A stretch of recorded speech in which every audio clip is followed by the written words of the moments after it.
મુંબઈમાં જીત, સુરતમાં જશ્ન. ભાજપનો વિજય ઉત્સવ. મુંબઈ સ્થાનિક સ્વરાજ્યની ચૂંટણીમાં ભાજપના ભવ્ય વિજયનો પડઘો સુરતમાં પડ્યો. ઉધના ભાજપ કાર્યાલય ખાતે પ્રદેશ મહામંત્રી પ્રશાંત કોરાટની ઉપસ્થિતિમાં ફટાકડા ફોડી અને ઢોલ નગારા સાથે વિજય ઉત્સવ મનાવવામાં આવ્યો. કાર્યકરોએ એકબીજાને મીઠાઈ ખવડાવી જીતની વધામણી આપી હતી.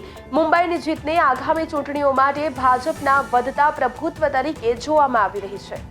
આજે મહારાષ્ટ્રના ઇલેક્શનમાં ભારતીય જનતા પાર્ટીનો ભવ્ય વિજય થયો છે. આટલા પૂરા ઇતિહાસની અંદર પહેલીવાર ભારતીય જનતા પાર્ટીના મેયર એમના સાથી પક્ષો સાથે મુંબઈમાં મેયર તરીકે પદ શોભાવશે. ઉપરાંત 29 માંથી 24 જેટલી મહાનગરપાલિકાઓ મહારાષ્ટ્રની જે ભારતીય જનતા પાર્ટી અને સાથી પક્ષોએ જીતી લીધી છે. આ એ ભવ્ય વિજય પૂરા મહારાષ્ટ્રની અંદર આજે ભગવો લહેરાયો છે.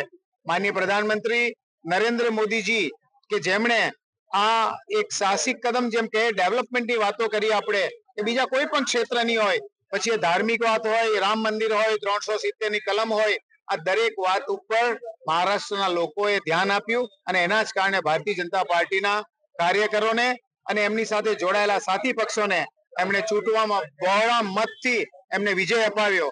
અને એટલા જ માટે આજે મહારાષ્ટ્રની અંદર ભારતીય જનતા પાર્ટીની સરકાર બનશે